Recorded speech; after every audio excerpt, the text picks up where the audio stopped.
Você cria a sua realidade. Eu tenho certeza que você já escutou isso muitas vezes por aí. Eu tenho certeza também que esse conceito te confunde um pouco. Que você olha para sua volta e se pergunta: nossa, mas será que eu estou mesmo criando isso aqui? E como é que eu faço para sair desse lugar que eu tô agora? E que mesmo com todo o pensamento positivo, os decretos e o foco na manifestação pessoal, ainda tem coisas na sua vida que você não sabe exatamente como mudar. Na primeira parte dessa conversa, a gente começou a desmontar algumas ideias que foram embaladas como espirituais, mas que no fundo nos afastam da vida real.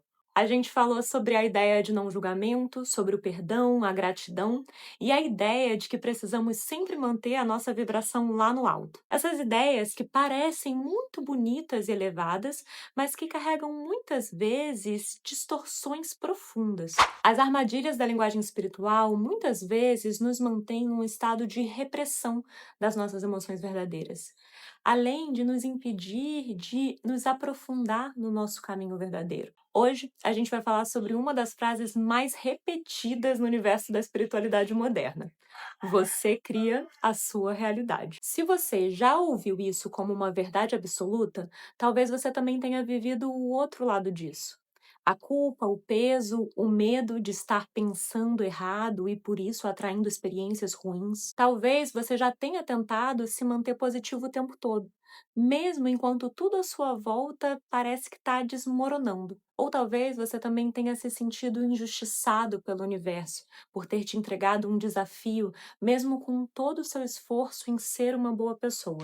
Meu nome é Renascimento e nesse canal nós falamos sobre espiritualidade e autoconhecimento de forma inteligente e madura. A conversa de hoje é para quem já se perguntou: será que eu tô mesmo criando isso tudo? Ou tem alguma coisa nessa lógica que não está fazendo sentido? A gente vai olhar mais de perto essa história. A gente vai ver desde onde ela surgiu até como esse discurso foi distorcido e virou essa ideia de manifestação que a gente tem hoje. Também vamos falar sobre a ideia espiritual de que precisamos ser boas pessoas e como isso pode estar te confundindo em vez de clareando o seu caminho. A ideia nesse canal é sempre entender como a gente pode resgatar uma visão mais madura, mais humana e mais inteira da espiritualidade e nos distanciar das distorções que vêm sendo propagadas por aí. Se você gosta desse tipo de conteúdo, não deixa de se inscrever aqui no canal, curte esse vídeo e aciona as notificações para você não perder nada por aqui. Isso me ajuda muito a fazer esse vídeo chegar em mais pessoas. Se você for uma boa pessoa, coisas boas vão acontecer.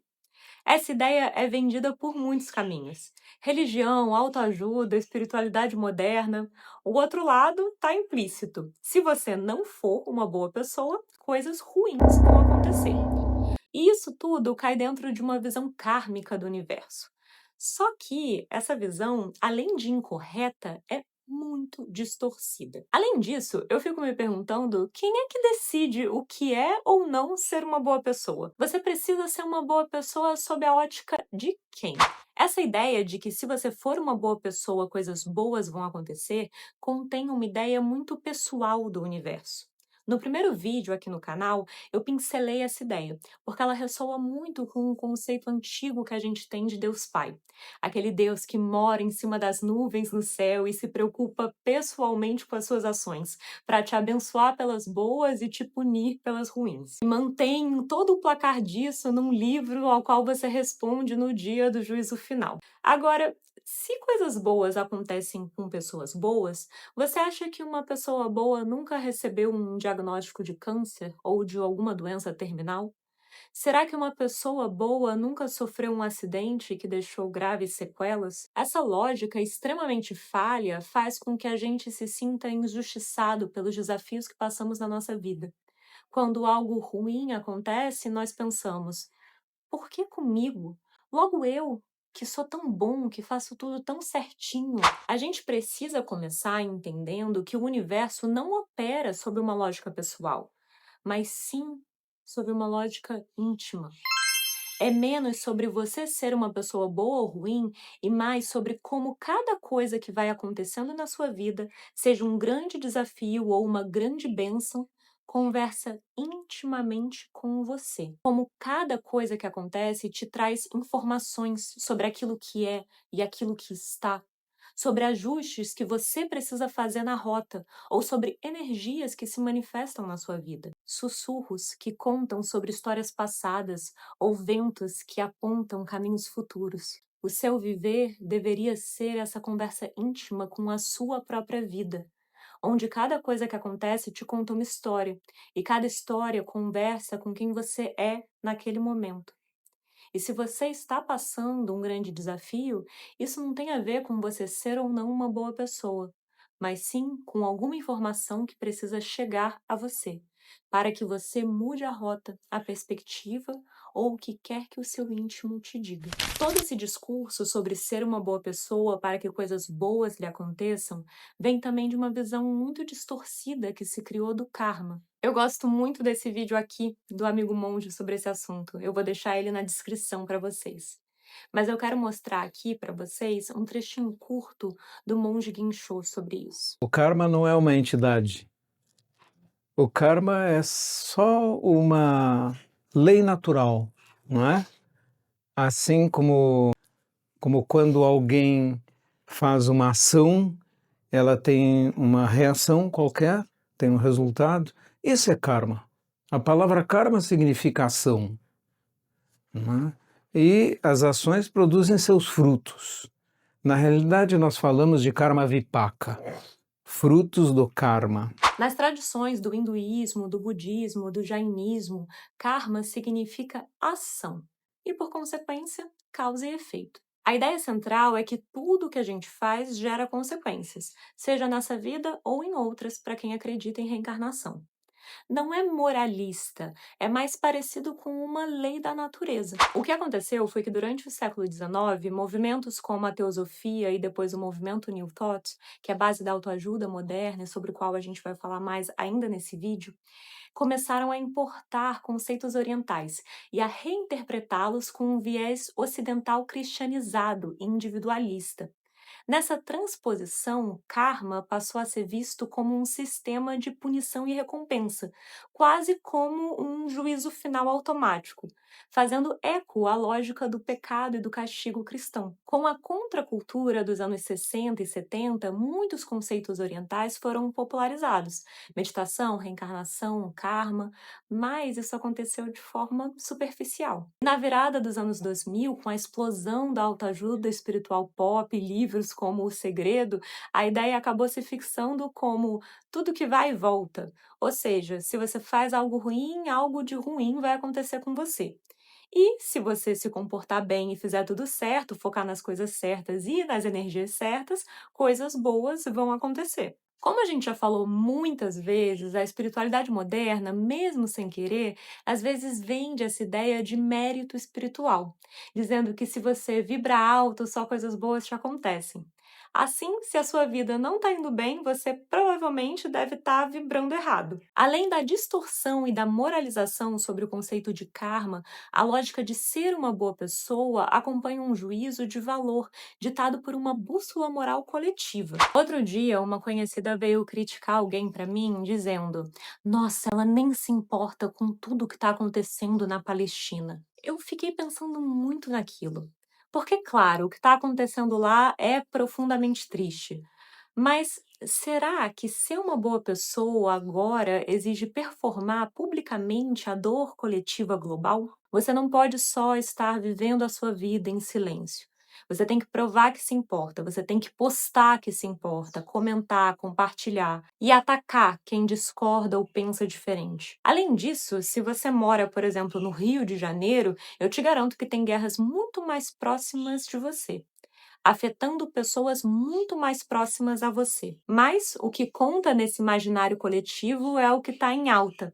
É como se a moral tivesse virado um distintivo de honra que você precisa ostentar para garantir o seu lugar como bom ser humano, defendendo as causas politicamente corretas do momento. Será que isso é empatia de verdade? A verdade é que nem tudo que acontece com a gente tem a ver com mérito. A vida é muito mais complexa do que isso. O universo opera sob uma lógica muito mais complexa. Ser uma boa pessoa não garante que coisas boas aconteçam. E tentar se enquadrar na moral coletiva não garante que você esteja alinhado com a verdade. Eu acho que vale mais a pena se importar menos com as ideias sobre ser uma boa pessoa que foram vendidas para você e buscar se alinhar mais ao seu compasso interno, a sua bússola interna que te aponta a melhor forma de agir e de se comportar. Quando algum comportamento é ruim, você sabe. Lá no fundo, na base do seu estômago, você sabe. Você não precisa que ninguém te diga, você não precisa que a polícia do comportamento politicamente correto aprove ou não as suas ações. Da mesma forma que você sabe também quando alguma coisa não é errada, mesmo que esteja sendo dito aos quatro ventos e sendo propagado por aí que é, ou que deveria ser. A gente precisa aprender a confiar mais na gente e na nossa conversa íntima com a vida. A ideia de que você cria a sua realidade não nasceu do nada. Ela tem raízes antigas, mas foi embalada com laço cor-de-rosa e purpurina nos anos 2000, com livros como O Segredo. Ali nasceu a promessa mágica. Pense positivo, visualize o que você quer e o universo vai te entregar, tipo um delivery cósmico. Essa ideia colou porque ela é sedutora, parece te dar controle, te dá a ilusão de que você tem o poder sobre tudo, basta você estar na vibração certa. Mas também porque tem sim verdades aí. O problema das verdades é que elas foram cobertas pelas lentes cor-de-rosa distorcidas de uma realidade que é muito mais complexa. Vamos começar falando um pouco sobre como surgiu essa ideia. O livro O Segredo, de 2006, é filho direto de um movimento chamado New Thought, o Novo Pensamento. Esse movimento surgiu nos Estados Unidos no século XIX, num momento em que a espiritualidade, a ciência e o autoaperfeiçoamento começavam a se misturar de uma forma popular. Ele não era exatamente uma religião, mas um sistema filosófico e espiritual que influenciou tudo o que viria depois na cultura de autoajuda. A ideia central do New Thought era: a mente tem o poder de moldar a realidade. E defendia premissas como Deus está dentro de você, não fora, pensamentos positivos têm poder real. Até aí tudo bem, eu não estou dizendo que nada disso está errado. Até porque esse movimento veio também de uma necessidade de criar uma nova narrativa que se descolasse um pouco da herança religiosa cristã, mas que ainda tivesse uma conexão com Deus, com o divino, com o invisível. Mas eles tinham algumas outras crenças que talvez fossem um pouco problemáticas, como a de que saúde, riqueza e sucesso são manifestações de pensamento alinhado com a verdade divina, e doença, pobreza e sofrimento vêm de pensamentos errados ou desalinhados com essa verdade. Um dos nomes centrais foi Phineas Quimby, um curandeiro que acreditava que muitas doenças eram causadas por crenças erradas. Ele dizia que ao mudar a mente você podia mudar a saúde. Uma ideia potente, especialmente num tempo em que a medicina ainda era bem precária. Seus escritos influenciaram até Mary Baker Eddy, a fundadora da ciência cristã. Na mesma época, autores como Ralph Waldo Emerson começavam a dizer que a divindade está dentro de cada um. Emerson não era do New Thought diretamente, mas as suas ideias serviram como base para o movimento, sobretudo o conceito de autoconfiança como uma expressão espiritual. Mais tarde, nomes como Emma Curtis Hopkins, conhecida como a Mestra dos Mestres, começaram a sistematizar práticas mentais, orações e exercícios para um alinhamento espiritual. Ela foi mentora dos fundadores de várias escolas do New Thought e defendia que a realidade podia ser moldada por meio da mente, da fé e da palavra. Foi aí que a ideia de manifestar começou a ganhar força. Autores como Charles Fillmore, fundador da Unity Church, misturaram cristianismo com práticas metafísicas. E com Wallace D. Wattles, a coisa começou a mudar de tom. No seu livro The Science of Getting Rich, A Ciência de Ficar Rico, ele afirmava que existe uma substância amorfa no universo que responde aos nossos pensamentos. Daí veio a crença de que tudo que pensamos com clareza e fé se materializa. Depois veio Napoleão Hill com Think and Grow Rich, em 1937. E a fusão entre espiritualidade e capitalismo estava completa. Visualize, deseje, acredite e o dinheiro virá. Décadas depois, essa herança foi condensada num best-seller multimídia, O Segredo, de Rhonda Byrne. O livro prometia: pense positivo, sinta como se você já tivesse aquilo que você quer e o universo vai te entregar, como uma Amazon espiritual. Só que aqui mora o problema. Houve uma simplificação radical de uma filosofia que, embora contestável em muitos pontos, tinha nuances. A lei da atração segue sendo debatida e segue sem respaldo científico. No entanto, a gente pode observar como ela se dá e como ela aparece nas nossas vidas. E como vocês sabem, eu particularmente não acredito que a gente precise esperar a ciência comprovar algo para a gente acreditar na sua veracidade. Eu falei sobre isso nesse vídeo aqui, onde eu questionei os limites da ciência e onde poderia haver um encontro da ciência com a espiritualidade de uma forma mais aberta. Eu quero adicionar aqui que eu não tenho as respostas concretas sobre como a manifestação ocorre. Eu creio que é algo muito complexo que engloba camadas profundas do viver, do pensar e do existir. O que eu vou trazer aqui para vocês vem das minhas próprias observações na vida e com todos os professores que eu cruzei pelo caminho. Uma coisa que eu posso dizer é que definitivamente não é algo como descrito em O Segredo. Não basta você olhar para um cheque com determinado valor todos os dias para aquilo chegar até você. Mas eu acredito em dois fatores específicos. A mudança de mentalidade é um fator extremamente importante na criação de algo novo na sua vida, e aquilo no que você presta atenção cresce na sua vida. A ideia de que a sua mentalidade influencia na sua realidade não é apenas um discurso motivacional, ela é sustentada por evidências científicas. Pesquisas em psicologia mostram que adotar uma mentalidade de crescimento, ou um growth mindset, pode gerar impactos concretos no seu comportamento, no bem-estar e na capacidade de persistir.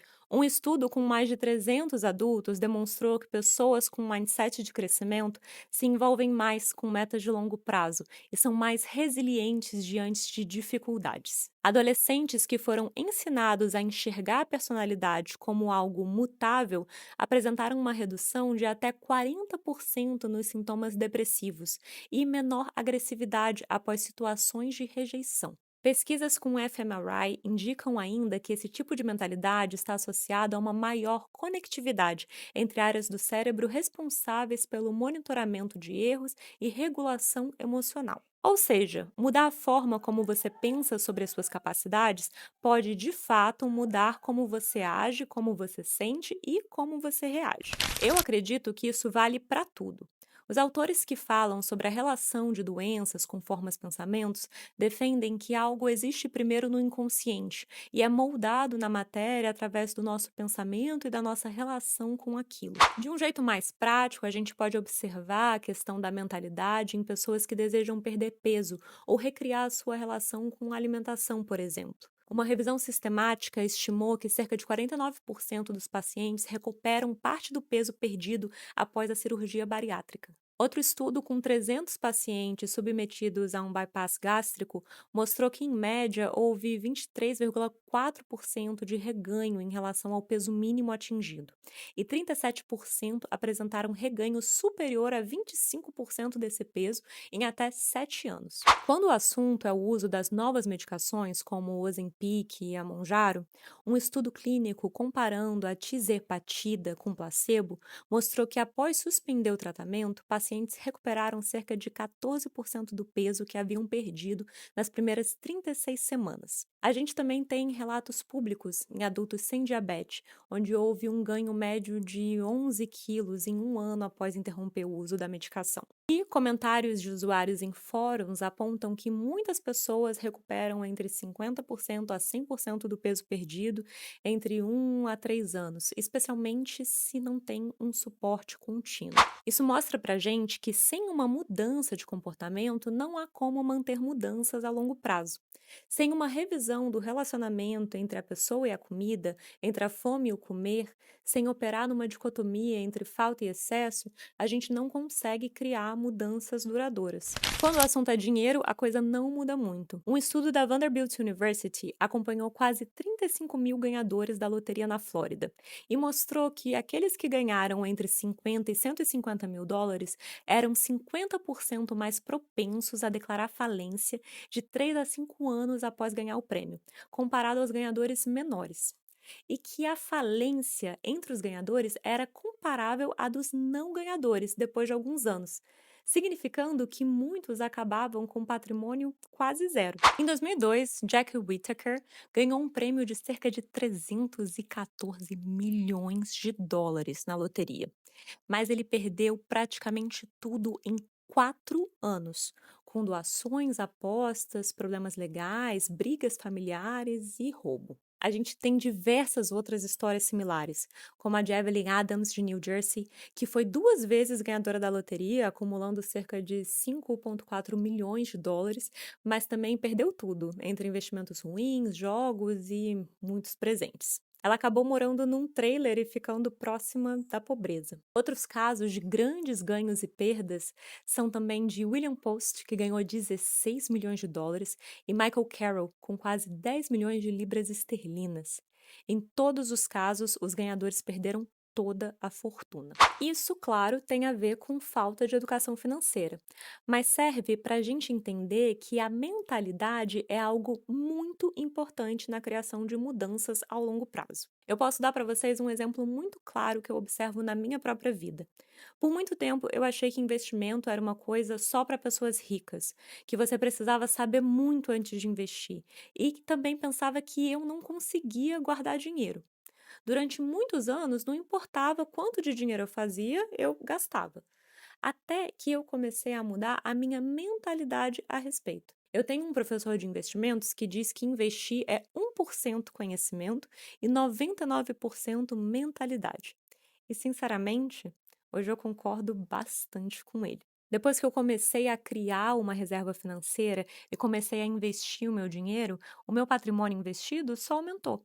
E eu não necessariamente aumentei os meus ganhos ou diminuí os meus custos, mas eu mudei a minha visão a respeito do que era possível na minha vida financeira. A gente pode observar a mesma coisa em relacionamentos. Quando a gente aceita relações que a gente sabe que não são boas para nós, a gente cria infelicidade e insatisfação no processo. E em tantas outras áreas da nossa vida, a gente pode observar como muito daquilo que nos cercamos dita as nossas emoções e os pensamentos que se formam. Como, por exemplo, quando você assiste um filme violento e tem pesadelos, quando a gente assiste um noticiário cheio de desgraça e a gente fica num mal-estar constante, quando a gente fica extremamente estressado e o nosso corpo somatiza isso, caindo doente, tendo febre, desenvolvendo alergias ou problemas gástricos ou de pele. Tudo isso nos mostra como a relação entre os nossos pensamentos e o que sentimos molda a realidade que se apresenta para nós, ou que nos é criada. O problema da simplificação desse discurso é que não basta eu olhar para um cheque, fazer um decreto ou focar em afirmações positivas se eu não mudar a minha mentalidade e o meu comportamento a respeito daquilo. Agir como se você já tivesse aquilo não significa você repetir uma mentira para você mesma, mas sim alinhar as suas ações e os seus comportamentos àquela mentalidade. Por exemplo, se eu quero um relacionamento sério e maduro, não adianta eu repetir e visualizar isso todo dia se eu continuar alimentando aquele casinho que me trata mal como se eu não tivesse valor nenhum. Quando você para de aceitar aquilo que você não quer mais, você vai, sem dúvidas, criar um relacionamento saudável, porque é a única coisa que você vai estar disposta a aceitar. A nossa mentalidade precisa estar alinhada ao nosso comportamento para criar uma mudança de curso verdadeira em nossas vidas. E assim, nós não criamos a nossa realidade como um passe de mágica, mas a gente altera a nossa percepção sobre as possibilidades na nossa vida. E dessa forma, a gente pode criar condições melhores para as mudanças acontecerem. Outro problema sobre a simplificação dessa ideia de que a gente cria a nossa realidade é a premissa de que o universo não entende não.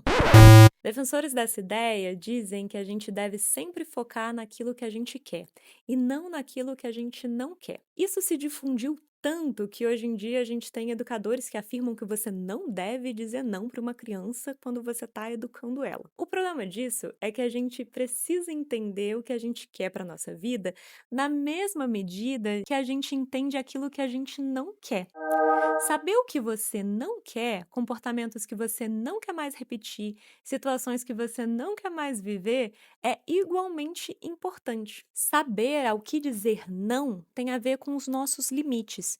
Quando você nomeia o que você não quer, você abre espaço para o que você quer de verdade. Muitas vezes a gente quer transformar as coisas do dia para a noite, fazer um decreto, um ritual, uma oração. Mas a verdade é que para mudar de verdade a nossa mentalidade e a nossa forma de cocriação a respeito de algum aspecto das nossas vidas, nós precisamos conhecer profundamente tudo em nós que ainda está ligado àquela criação. Todos os padrões, as formas, pensamentos, os entendimentos e compreensões que ainda estão ali apoiando aquela crença, todos os sims e todos os nãos, para que a gente possa de fato entender as mudanças que a gente precisa fazer no nosso comportamento e na nossa mentalidade para de fato transformar aquilo em nós e ao nosso redor. A realidade não é uma marionete do nosso desejo, e a espiritualidade não é uma fórmula para controlar a vida. A ideia de cocriar a nossa realidade não é a mesma coisa que controlar ela. Quando a gente acredita que a gente tem total controle sobre aquilo que acontece, a gente entra num estado de tensão, de ansiedade, de frustração constante, porque a vida vai inevitavelmente escapar desse script mental. Cocriar é assumir a parte que nos cabe nessa dança. É perceber que nós somos participantes ativos e que todas as nossas ações, palavras e pensamentos criam reações, karmas, dos quais a gente experiencia os efeitos. Quais efeitos exatamente? Não sei, mas entender que tudo aquilo que eu faço, penso e sinto influencia aquilo que eu vou viver, deveria ajudar a gente a ganhar mais consciência em relação à realidade que existe à nossa volta e não criar uma fórmula de infelicidade para quando as coisas não saem da forma como a gente acha que deveriam sair. A espiritualidade madura nos convida a fazer as pazes com aquilo que a gente não sabe, com aquilo que a gente não entende sobre o mistério de como as coisas funcionam no universo. E talvez uma crença que você pode até chamar de fé, de que tudo que acontece em nossas vidas tem algo para nos ensinar ou para nos mostrar, para que a gente possa cada vez mais nos conhecer e ver as partes mais profundas em nós que ainda estão alimentando pensamentos e realidades que a gente não quer mais cocriar nas nossas vidas. Entender a nossa parcela em cada criação não tem a ver com culpa, mas com responsabilidade. Entender também que isso não serve para a gente entender como e por que viemos a essa vida com um determinado desafio ou facilidade. Eu, particularmente, detesto o discurso do karma distorcido de que se você veio muito pobre para essa vida, ou seja lá em qual situação de desvantagem familiar ou estrutural, isso tem a ver com karmas da vida passada. Eu acho que isso não serve em nada para a gente criar coisas melhores para a nossa vida. Na minha opinião particular aqui, o único entendimento que a gente pode ter em relação à nossa família de origem é o de que nós temos uma conexão forte que nos fez vir juntos para cá. Isso não quer dizer que você precisa romper traumas geracionais, consertar ou salvar a sua família, ou mesmo que você tem que ficar unido a ela e aos seus valores para sempre. Significa apenas você observar o que você pode aprender ali nessa situação e quais heranças de pensamentos que você tem dali. E aí entender o que você quer e o que você não quer sobre isso. A conclusão disso tudo: você não está aqui para ser uma boa pessoa. Você está aqui para ser inteira. Na primeira parte desse vídeo, eu falei sobre como certas ideias espirituais nos desconectam da realidade. Falei sobre linguagem vazia, frases prontas, um uso superficial de palavras como gratidão, perdão, não julgamento, vibrar alto. Agora, nesse vídeo, eu te mostrei como a ideia de que você cria a sua realidade também foi simplificada e esvaziada de muito significado. Não, você não cria tudo sozinho. Mas sim, você tem poder criativo, mas ele não mora na força do seu desejo ou na pureza do seu coração. Ele mora na sua integração com a vida. Num outro vídeo, que eu ainda não sei se vai vir na semana que vem, mas talvez daqui a algumas semanas, para dar tempo da gente falar sobre algumas outras coisas antes disso, a gente vai se aprofundar nessa ideia de que a gente está aqui para curar os nossos traumas geracionais e a nossa família, e também entender melhor o conceito de formas-pensamentos. Mas o que eu quero deixar aqui nesse vídeo de hoje para vocês é o entendimento mais aprofundado sobre essa ideia de que nós criamos a nossa realidade, para que a gente possa entender que isso, na verdade, não tem a ver com controlar a vida, mas sim com se alinhar verdadeiramente com aquilo que a gente quer viver. Nossa capacidade de estar presente, de assumir responsabilidade, de dizer sim para o que importa e não para o que nos fere. Você não está aqui para ser uma boa pessoa dentro do padrão atual de bondade. Você está aqui para ser inteira. E isso é muito mais poderoso. Se você gostou desse vídeo, não deixa de curtir ele, se inscrever aqui no canal e aciona também as notificações para você não perder nada por aqui. A gente se vê no próximo.